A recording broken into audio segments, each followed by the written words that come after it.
ظاہر سے لوگ یہ کہتے ہیں، آپ کو بہت سے لوگ یہ کہتے ہوئے ملیں گے کہ ظاہر سنوارنے سے کیا ہوتا ہے، لباس اگر اسلامی نہیں تو کیا ہوا، چہرے پر داڑھی اسلامی نہیں تو کیا ہوا، سر پر بال اسلامی نہیں تو کیا ہوا، زبان اسلامی نہیں تو کیا ہوا، جوتوں کا طرز اگر اسلامی نہیں تو کیا ہوا، ہمارا شب و روز اگر اسلامی نہیں تو کیا ہوا۔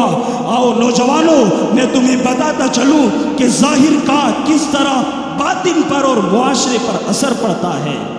تمہارے ظاہر میں اللہ نے رعب رکھا ہے۔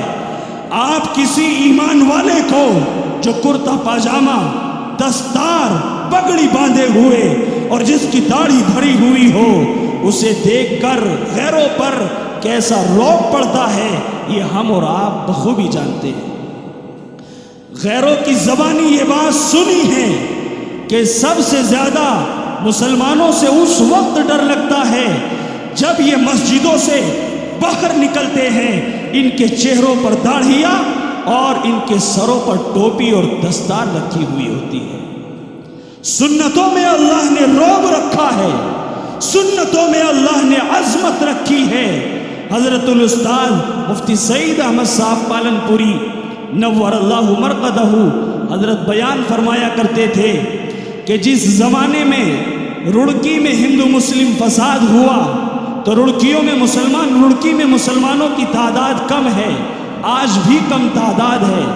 جب وہاں فساد ہوا، مسلمانوں کو پریشانیاں ہوئی تو وہاں کے لوگوں نے آپس میں مشورہ کیا کہ صبح کیا کرنا چاہیے، صبح کیا کرنا چاہیے، کیا ترتیب ہو، کیا نظام بنایا جائے، کیسا ماحول بنایا جائے کہ غیروں پر اثر پڑے اور ان کی نظریں ہماری طرف اٹھانے کی ہمت نہ ہو سکے۔ مشورے کے بعد، غور و خوض کے بعد یہ بات طے ہوئی کہ راتوں رات دیوبند شہر جا کر تقریباً 5000 ٹوپیاں خرید کر لاؤ اور راتوں رات مسلمان گھروں کے اندر ٹوپیاں بانٹو، اور پھر فجر کی نماز سارا رڑکی کا مسلمان جماعت کے ساتھ ادا کرے اور ٹوپیاں لگا کر مسجدوں سے نکلے۔ چنانچہ ایسا ہی ہوا، دیوبند آئے، ٹوپیاں خرید کر رڑکی لے گئے، راتوں رات خاموشی کے ساتھ گھروں کے اندر ٹوپیاں تقسیم کر دی گئی۔ سب لوگوں نے نماز فجر جماعت کے ساتھ ادا کی، اور اس کے بعد جب صبح کے اجالے میں مسلمان بڑی تعداد میں ٹوپیاں سر پر رکھے ہوئے نکلے تو غیروں کی زبانوں سے یہ جملے نکلے کہ ہائے، ہم تو یہ سمجھتے تھے کہ رڑکی کے اندر مسلمان گنی چنی تعداد کے اندر ہے، آج ہمیں پتہ چلا ہے کہ رڑکی میں کتنے مسلمان ہیں۔ مسلمانوں، یہ تمہارے ظاہر کا رعب ہے، اور ہم نے اپنے باطن کے ساتھ اپنے ظاہر کو مٹا دیا ہے، اپنی ظاہری پہچان اور شناخت کھو دی ہے، اور جس کی بنیاد پر آج ہم ساری دنیا میں ذلیل و رسوا ہیں۔ ان لوگوں سے پوچھو جو ٹرین کے سفر کرتے ہیں، جو لمبے لمبے ہوائی جہازوں کے سفر کرتے ہیں، وہاں پوری ٹرین کے ڈبے میں مجال ہے کہ کوئی مسلمان لگتا ہو، سب غیروں کی طرح لگتے ہیں۔ مسلمان بیٹھا ہوا ہے لیکن نہ سر پر ٹوپی ہے، نہ چہرے پر داڑھی ہے جس سے یہ آنکا جا سکے کہ یہ محمد الرسول اللہ کا غلام ہے۔ اور جب چند وحشی اور چند درندے ایمان مخالف لوگ کسی عالم کے اوپر، کسی دیندار کے اوپر حملہ کرتے ہیں تو ٹرین کے اندر بیٹھے ہوئے مسلم نوجوانوں کی اور مسلم افراد کی یہ ہمت نہیں ہوتی کہ انہیں ٹوک سکے، اور وہ یہ سمجھتے ہیں کہ ٹرین کے اس ڈبے میں چند علماء ہیں، چند مولوی ہیں، ان کے ساتھ جو چاہو کر لو۔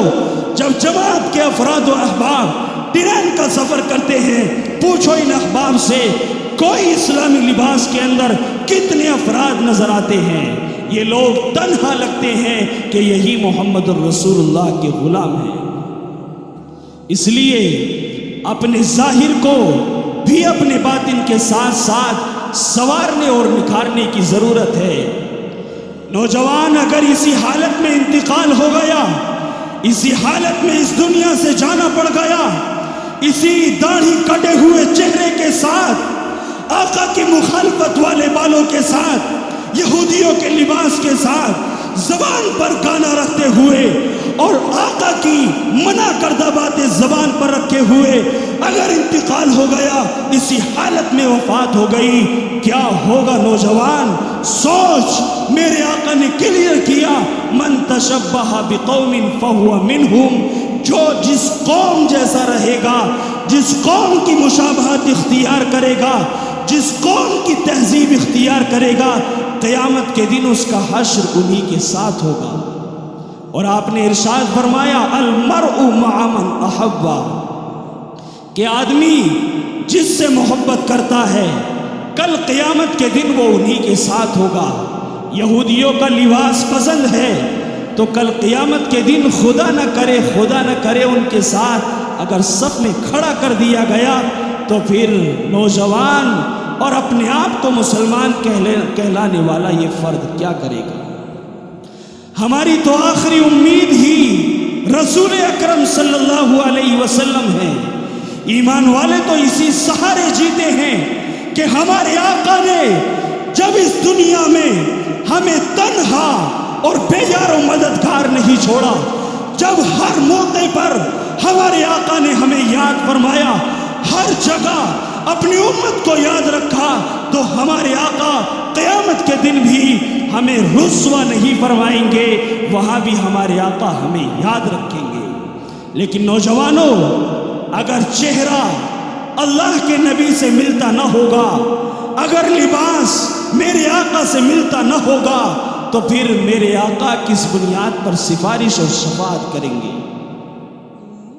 اس لیے نوجوانوں، کم از کم ایسے تو رہو کہ اللہ کے نبی سفارش کر سکے، اللہ کے نبی صلی اللہ علیہ وسلم نظریں اٹھا کر اللہ سے یہ کہہ سکے کہ اللہ، یہ میری امت کے نوجوان ہیں، یہ میری امت کے افراد ہیں، اے اللہ انہوں نے تیرے دین کے نام پر گالیاں کھائی تھی، اے اللہ تیرے نام پر انہیں ذلیل و رسوا کیا گیا، اے اللہ جہاں کہیں مارا گیا تیرے نام پر مارا گیا، اے اللہ ان کے کاروبار ٹھپ کیے گئے تو صرف تیرے نام کی بنیاد پر۔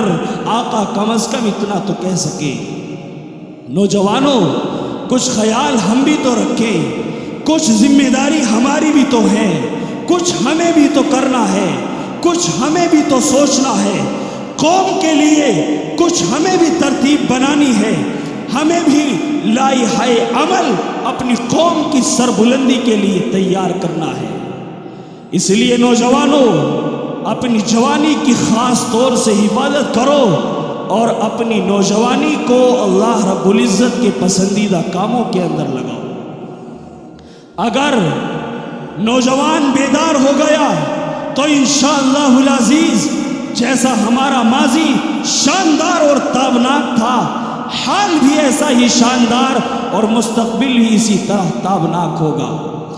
آج ہمارا نوجوان اسلامک ہسٹری اور اسلامی تاریخ سے کٹ چکا ہے، نوجوانوں کو معلوم ہی نہیں ہماری تاریخ کیا ہے، ہمارا کلچر کیا ہے، ہماری ثقافت کیا ہے اور ہماری معاشرت اور ہمارا تمدن کیا ہے۔ نوجوان کو پتہ ہی نہیں کہ اسے دنیا میں کس لیے بھیجا گیا تھا، نوجوان یہاں کیوں آیا ہے، نوجوان کو کیا کرنا چاہیے اور نوجوان کیا کر رہا ہے۔ نوجوانوں، ہسٹری پڑھو، تاریخ کا مطالعہ کرو، پھر آپ کو پتہ چلے گا کہ نوجوانوں نے اسلام کی سربلندی کے لیے کتنے عظیم کارنامے انجام دیے ہیں اور نوجوانوں نے قوم کو کہاں سے کہاں پہنچایا ہے۔ نوجوان جب بیدار ہوگا، قوم میں بیداری کی روح پھونک دے گا۔ جب نوجوان بیدار ہوگا، ہر طبقہ بیدار ہوگا۔ جب نوجوان باشعور ہوگا، قوم شعور مند بن جائے گی، قوم سلیقہ مند بن جائے گی۔ جب قوم کا نوجوان اپنے عزائم بلند کر لے گا تو پھر بلندیاں اس کے قدموں میں آ کر خود پڑیں گی۔ نوجوانوں، قدم تو بڑھاؤ، اللہ کی رحمت تمہاری منتظر ہے. اللہ کے وعدے جو اسلام کے لیے اللہ نے کیے ہیں وہ تمہارا انتظار کر رہے ہیں. وَأَنْتُمُ الْأَعْلَوْنَ إِن كُنتُم مُؤْمِنِينَ. اے ایمان والو، اے نوجوانوں، اے ایمان لانے والے نوجوانوں، وَأَنْتُمُ الْأَعْلَوْنَ إِن كُنتُم مُؤْمِنِينَ. اگر ایمان سلامت ہے، ایمان کامل ہے، ایمان باقی ہے، تو پھر کامیابیاں اور سربلندیاں تمہارے لیے ہے.